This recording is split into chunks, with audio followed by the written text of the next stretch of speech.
Welcome to the Kitsap Matters podcast. In each episode, we discuss the people, places, and things that make Kitsap County unique, covering local entertainment, restaurants, business, government, and anything else we find interesting, troubling, or just plain amusing. This is a community-focused podcast, but sometimes financial topics do arise, and since the host is a licensed financial professional, we have to include the following disclosure in every episode. The strategies and concepts discussed are for educational purposes only and do not represent specific investment, tax, or estate planning advice.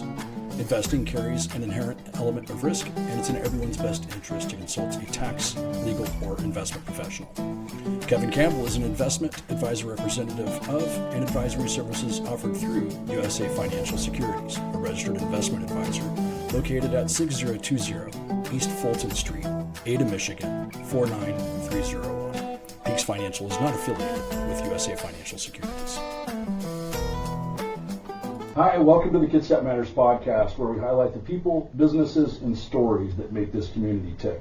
I'm Kevin Campbell, and today we're talking with someone who truly moves Kitsap, both literally and figuratively, Mike Columbus. Mike, thanks for being here today. Thank you.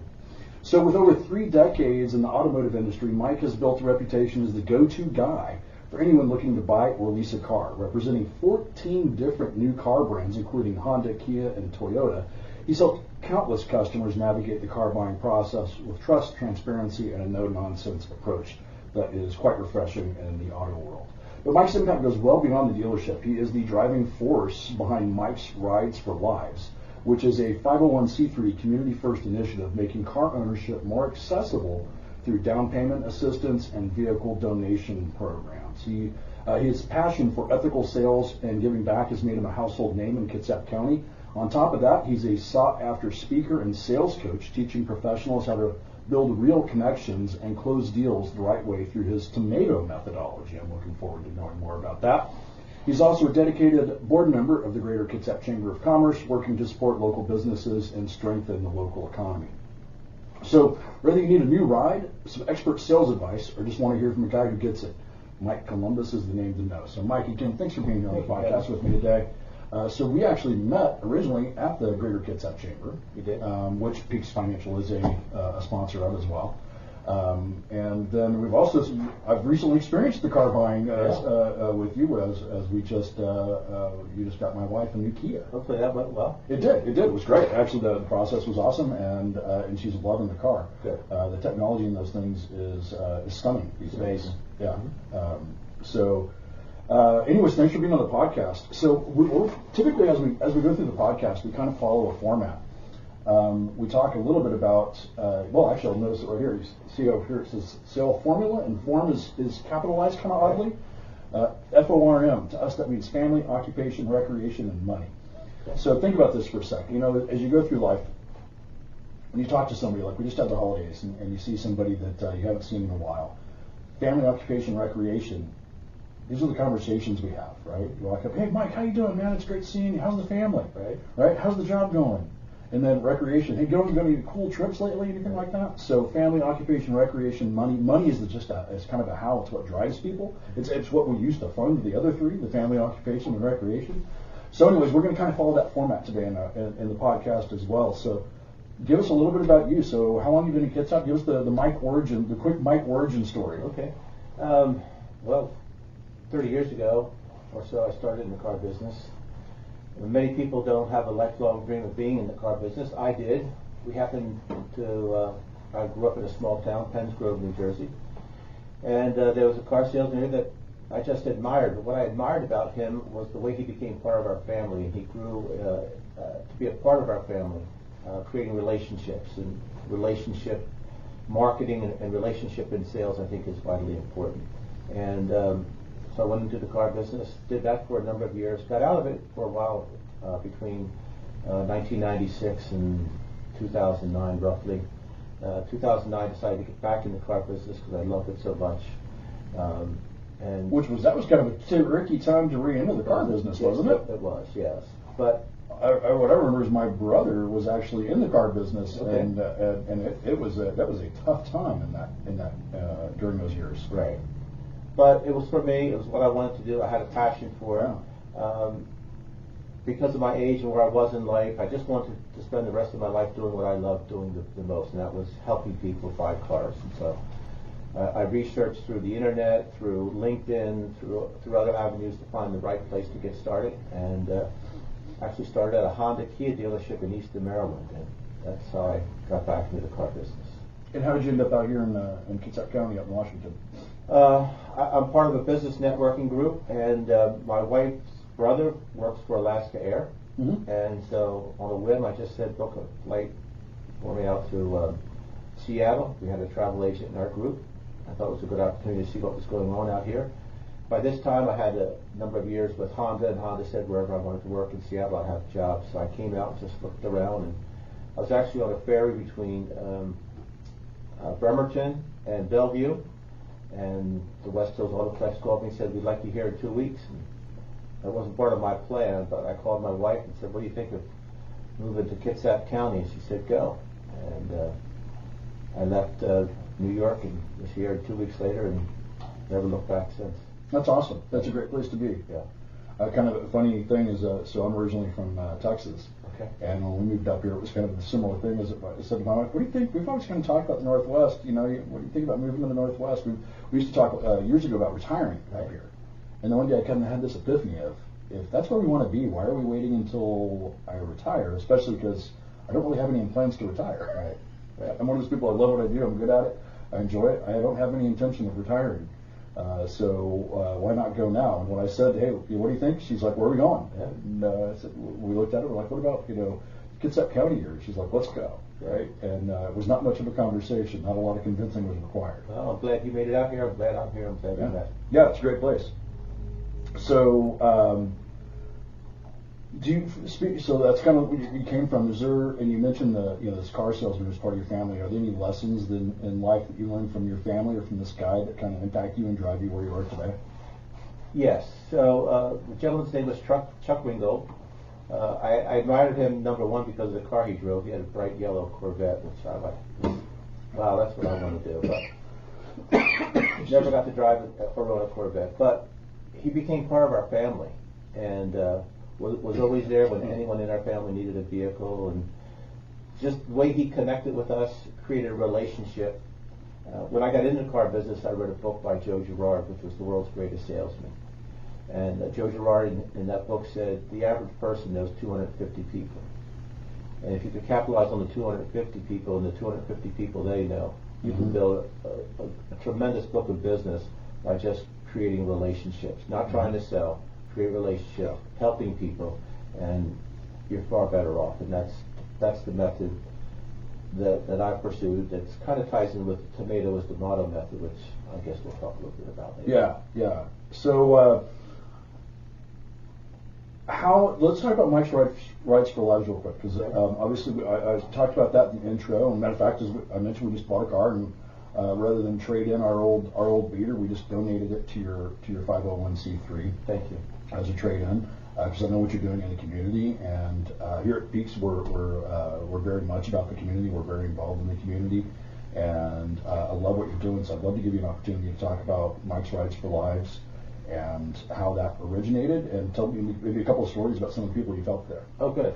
So in 2019, I was pursuing my sales coaching training business, and March of 2020, I was scheduled to go to Las Vegas and speak at a conference where we expected about 500 automotive executives and salespeople, where I was going to launch this business. I was one of the speakers scheduled to speak. But we know February, March of 2020, what that turned into was a disastrous time, especially in the car business and starting a business. The day before I was scheduled to speak, the Las Vegas Strip closed down. We were going to stay at the MGM, and all the MGM hotels were closed that next day. So I was glad I didn't go. But I was kept on at the Autoplex as an essential employee.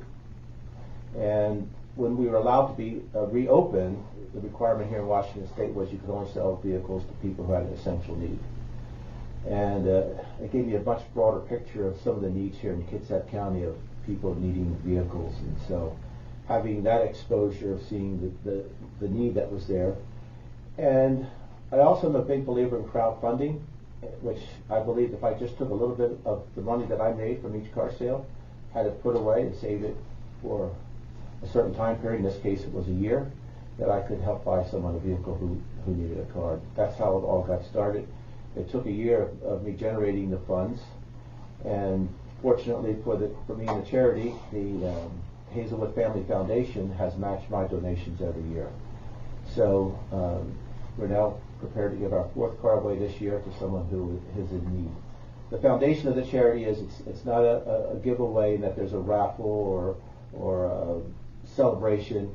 There's an application that needs to be filled out. You have to demonstrate that there's a true need for the vehicle, and that you're going to use this vehicle to change your life in some way or fashion. And you asked about some of the experiences. If I could just share a couple of them. Yeah, I'd love to hear them. I know we talked about it recently. We talked about a couple, and I think it's great stories to share. Good. So our first donation was a young girl who was living in a shelter. She had 2 kids. She left the environment she was in. She was in a domestic abuse situation. So she left that, took her kids, was living in a shelter, wanted to get out, wanted to get a job at the shipyard, needed a certificate of qualifications from Olympic College, but had no means of transportation to do any of this. So January 27th, she was awarded the car. And award is the word that we like to use also. I'll just say we don't like the word win, because a lot of times these people aren't in a winning situation. But she was awarded the car. She was the recipient. One of the questions on our questionnaire is, are you insurable? We asked that question because if you have DUIs and can't drive, it doesn't make sense to be given a car. Right. So she answered yes, that she was insurable. However, the day of the giveaway for her, she called and said, I can't afford insurance. So this girl had absolutely no money and no way of seeing herself out of this situation. Fortunately, we found a local insurance company that donated insurance for her. So she received the car, and for the most part, I didn't see her again until July of that year, when she called me and said, Mike, I totaled my car. And I thought, oh my, this charity's going down. Short-lived. Yeah, short-lived, going down the drain. So I first asked, are you okay? And she was. My next question was, were you insured? And she said she was. And then relief came over me. Right. But here's what happened between January and July. From January to July, she received the car, of course. She went to Olympic College. She got the certificate she needed. She got the job at the shipyard. She met a really nice person at the shipyard. Her life was transformed. And now, once she totaled the car, the insurance company gave her $15,000. She had a nice down payment to finance a car. So her life just changed completely around by this car. And that's kind of what we're looking for. We want to see how it transforms someone's life. Similar story with the recipient last year. It was a young man at a pizza shop at the fairgrounds. And the week of the giveaway, he called me and said, hey, listen, I have to work. I can't make the giveaway ceremony. And I said, give me your boss's name, I'll give him a call. So I called his boss, who was the owner of the pizza shop. And she said, are you kidding me? I'm the one that recommended him. So a lot of the people that we see and see applicants for, they're referred or recommended by someone. So she said, yeah, I recommended him. He walks an hour and a half to work every day. He has 2 kids. One of them is disabled. He uses the pizza truck to take the kids to the doctor's appointment. He really needs a vehicle. So it's those type of people that are really trying to make a difference in their own life. They just need transportation that can get them to where they're going and see their life changing. And he's of course, is doing real well now. So we're really proud of the charity and what it's doing for people here in Kitsap County. You know, transportation is a major thing, and when you live in a semi-rural area like a lot of Kitsap County is, it's a real challenge. I mean, if you live in downtown Seattle where there's trains and buses that can get you to anything, it's not quite as critical. But in a more semi-rural environment like Kitsap County, it can make life real challenging if you don't have transportation. Sure. So how are people finding out? You said that the owner of the pizza shop recommended that this man apply to the program. How are people finding out about it? So through social media, it's one way. We also, on our board, we have someone who's in charge of community outreach. and they're looking for people and institutions and other nonprofits who they can work together with to find people. So you'll plug in with like Fish Line and the other, Correct. the food banks and those kind of places that Yeah. might know who's in need. Yeah. Awesome. Yeah. So where do you hope that this goes? What's the future hold for it? So far you've been doing like one vehicle per year. Is One that vehicle, correct? yes. So the vehicle that we look for is a used vehicle, of course, but of a caliber or a quality where it's not going to nickel and dime them with maintenance costs. We want to make sure it's a good quality vehicle that they're not going to have. So relatively late model. Yes. Yeah. So So you're not donating the car I donated Right. to you. You're not donating. I would hope you're not donating that one to No, anybody, no. because it was a 24-year-old car. So the car averages between a $15,000 and $20,000 expense for us. Yeah. So that's about what we have to raise each year to do this. And real quick, so for example, and for anybody who's looking for a place to donate a vehicle, right? So for example, we donated a vehicle to you the other day. Obviously, it is one that is not going to be used for the program. But with people donate vehicles to you, you then take those, auction them, sell them, whatever, to wherever is appropriate for them, for that vehicle. And that money then comes back into the charity and is used to fund a reliable, more late model-ish vehicle for these recipients. Correct, and that's one of the areas we'd like to see develop more is the automotive donation end of our charity in the way that we raise funds and fundraise. And because it is a 501c3, it is a charitable donation that someone can, assuming that they are itemizing their taxes, can take a donation for. Yes, absolutely. Excellent. So where are you hoping? Are you hoping to build it into more than one vehicle per We'd like year? to see it, yes, we'd like to see it moving into more than one vehicle. We'd like to see a greater foundation that we have so that we're not worried about funding it, especially this time of year when we're projecting our next giveaway, which will be in April. We'd like to develop a down payment assistance program. Now, if I could explain what we're thinking Sure. about, that could be, there's some legal things we have to look into how this could be done. But there's a number of people who do have an essential need who the bank would approve for a loan, but they're requiring a down payment. So the bank might say, okay, they can have this car, they can have the loan, but they need $500, they need $1,000, they need $2,000 down. We'd like to find a way that we could do that for those type of people, because I have seen some people turned away at the Autoplex just because they didn't have the $500 or $1,000 to put down. If we could develop that segment, been working with an attorney in Tacoma who thinks it can be done, especially if the donated funds to the charity are designated for someone to use as a down payment assistance. I think we could help more people if we did that. Yeah, I would certainly think so, because these are people. So it's that category would be. It's almost like two categories of recipients or need at that point. Some people who already have the job, they are financeable because so they already have income, so they can actually get financed, but they just don't have the down payment money, and Correct. that can help them out. Right. What's the just out of curiosity, what's the challenge with that as far as you were saying? It sounds like there's some legal mechanisms. Yeah, so the challenge is, do we give them the money? Is it a grant that we give them? Do we expect them to pay it back? There's several different nuances that we're just not sure about at this point. But Gotcha. we certainly know there's a need for it. We just don't know how to implement it correctly. Okay. Interesting. Okay, that's awesome. And so you're hoping so that sounds like you're hoping to get to the point where you can give away more than one vehicle per year and then help other people through the down payment assistance programs. Yeah. Which is cool. That's a great idea. I mean, there's those kind of programs exist through the state for home buyership, right? For there's like first-time home buyer assistance programs and things like that. So that'd be kind of cool to be able to help people out that way. That's awesome.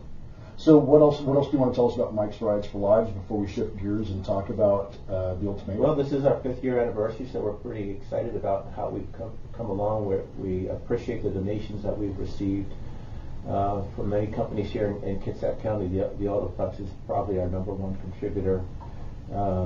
First Security Bank in Paulsville here has been a major contributor to our charity, so we're pretty proud of the recognition that we've seen in the community by supporting us financially, so it's appreciated.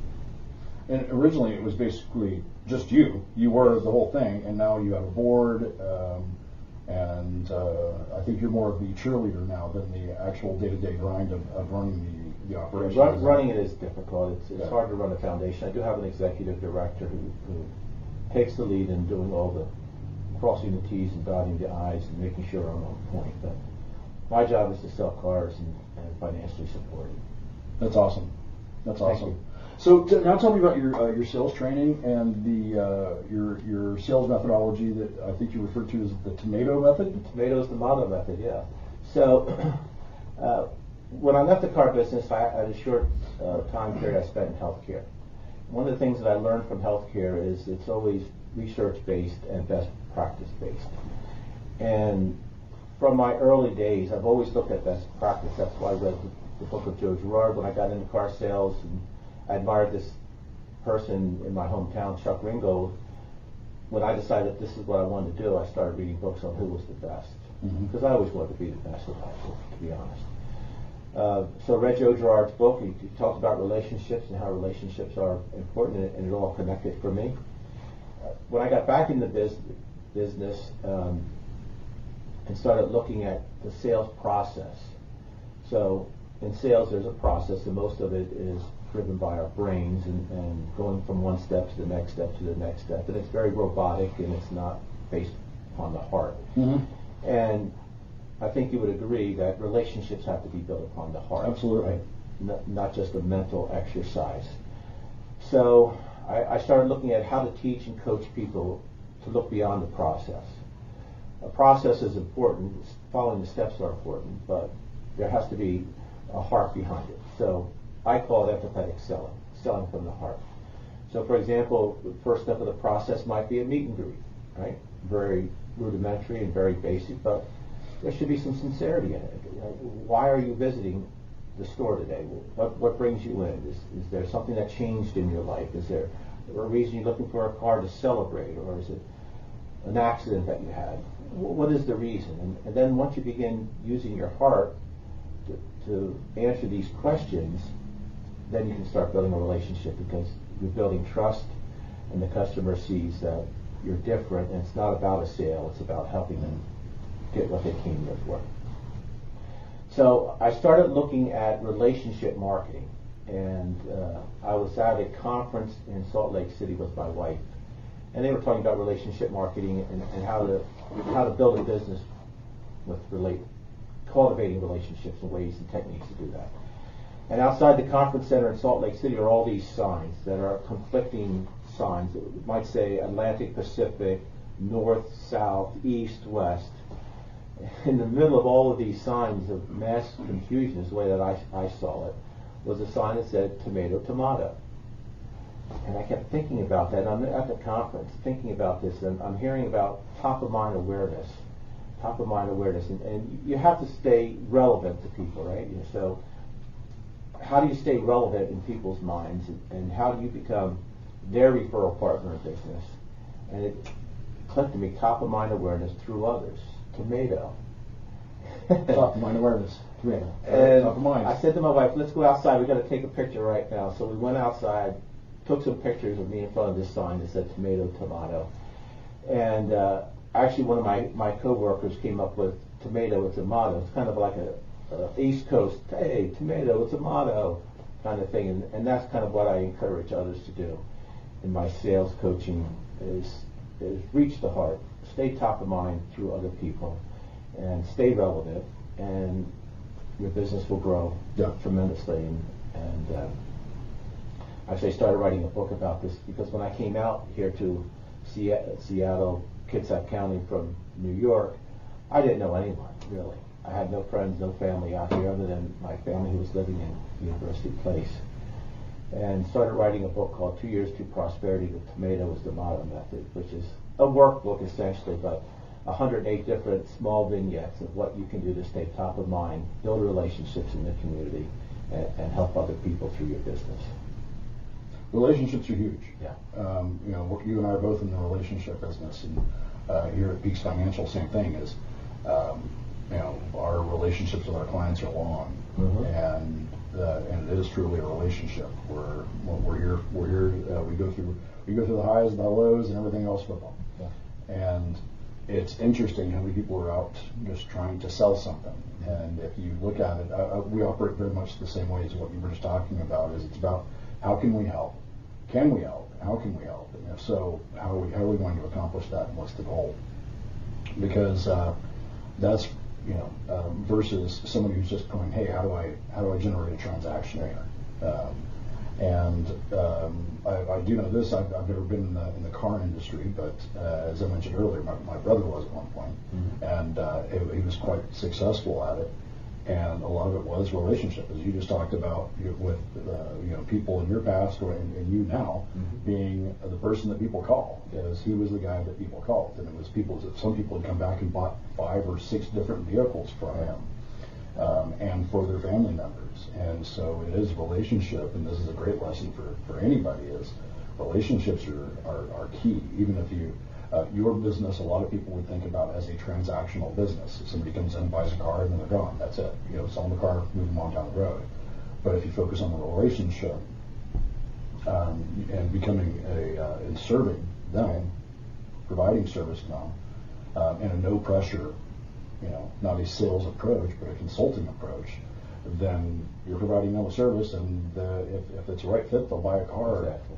And then, and because of that, they might come back and buy some more, right?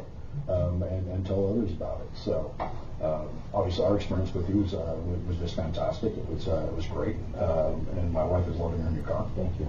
So right now, I'm a passenger princess everywhere we go, and I still have not gotten to drive it. Okay. It's a beautiful car. It is a beautiful car. So.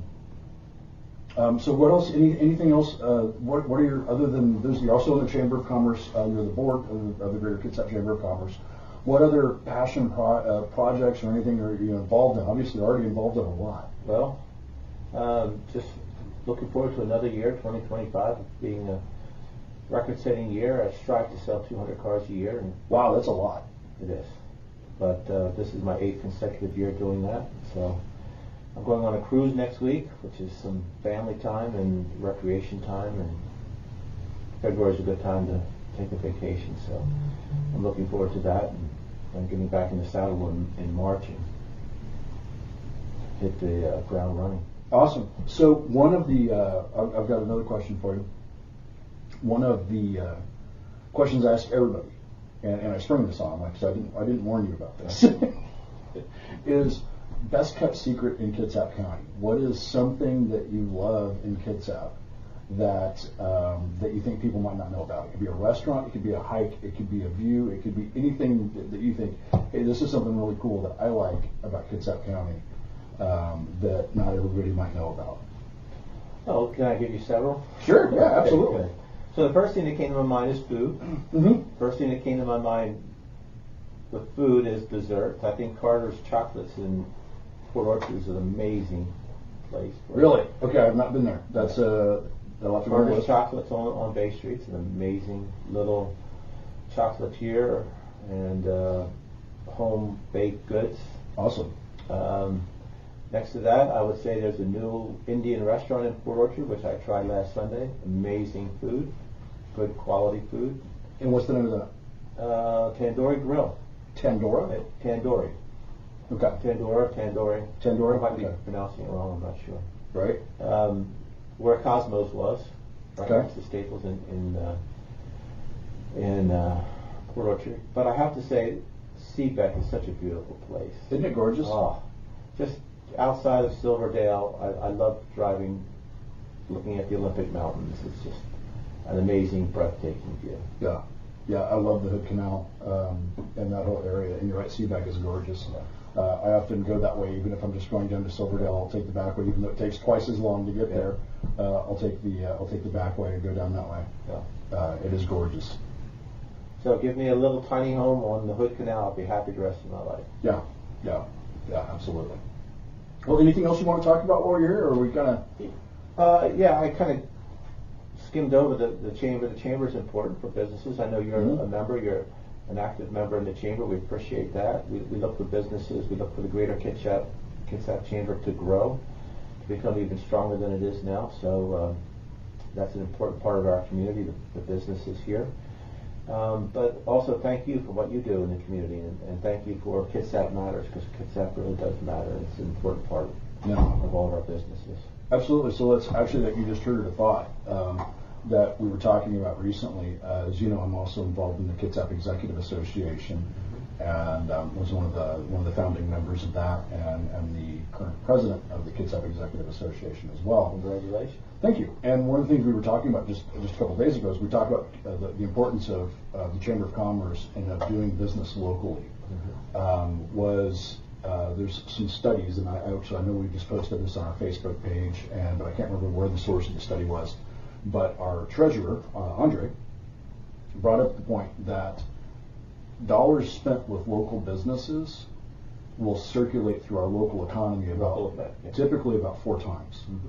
So doing, and I can't remember the stats on it, but it was a significant number of kind of like basically the buy local, is that if you're buying local from local vendors, from community-based organizations, from your small mom and pop shops here in Kitsap County, that has a massive difference. It's not just a dollar's difference. It's like for every dollar, it's like $4 difference in our local economy versus buying, going to the big box stores or going to national chains that while they do obviously have local employees and things like that, a lot of the profits end up going outside of our community. Right. And it makes a huge difference. So that's something to focus on as far as doing business locally, is truly do buy local. It's important. Even little things like a hot dog from the vendor has that ripple effect. Yeah.